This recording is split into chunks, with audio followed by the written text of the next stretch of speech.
Hello, today I would like to talk to you about the importance of filling out a project charter. As you can see, this is the template we use for our project charters. You start with just the basics, title of your project, the date it's beginning, listing your project sponsors, who the charter is prepared by, which is usually the project manager, and then any sponsoring departments. The first thing to start with is an executive summary, and this just provides a brief, high-level overview of the project and answers the questions, why are we trying to solve this problem and why now? It lists the importance at a high level of the project. Then you're going to speak to key current state or key questions to solve. So this just identifies the needs and issues of this project that it's trying to attempt to solve. The criteria for success are the business goals, and they're the goals that can be reasonably achieved within the expected time frame of your project and also with the available resources that you know you will have. You want to know quantitatively and qualitatively, laying out how you are going to define the project has been successful. Proposed scope of the project is very important. This defines the proposed solution, and then it addresses what is in scope and, just as important, what is out of scope for the project. Next, we're going to take a look at assumptions. Assumptions are factors that you consider to be true for planning purposes. They also imply a degree of risk. You want to make sure you identify anything that you assume to be true for your needs, and then if those things were not met, what type of risk that would imply to your project.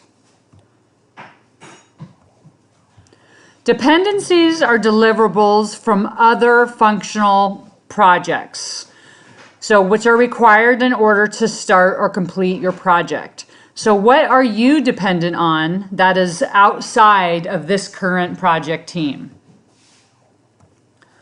Constraints are boundary conditions that the project must stay within. So a certain type of hardware platform or constraints can be dates. Something has to be rolled out by the end of the fiscal year. So timelines, all of those things are project constraints, and you want to call them out here. Risks or barriers to impacts are statements of issues or problems that have potential to arise during the project. They're not known risks, things that have already happened, but they are things to look at that could possibly arise. You want to make sure that you're able to plan for them should they happen.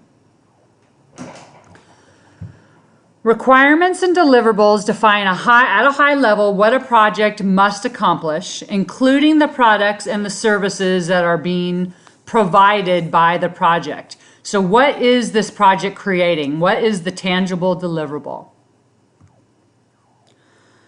The key project management milestone and deliverable schedule is just a high-level schedule of things that usually the project manager is responsible for delivering up front.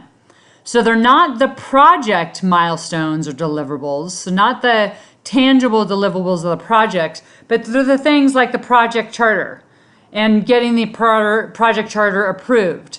Things that need to happen, up front in project planning that you want to have a schedule for. Resource roles and responsibilities kind of lays out who is going to be involved in your project.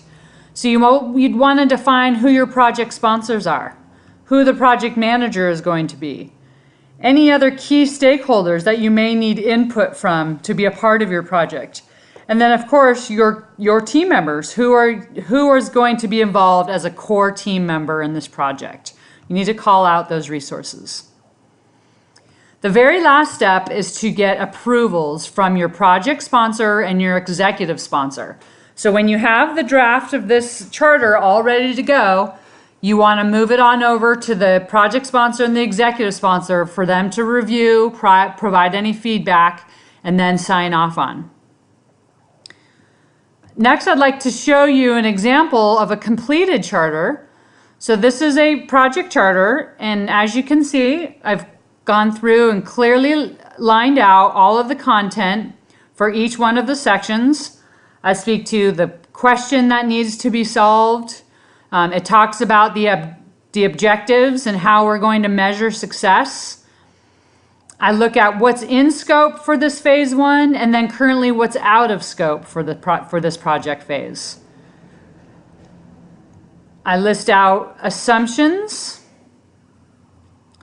any dependencies that I'm aware of, constraints that are currently in place, potential risk or barriers that may happen.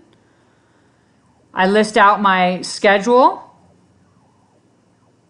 and then my roles and responsibilities. The last thing to do is to make sure that you're able to get sign-off on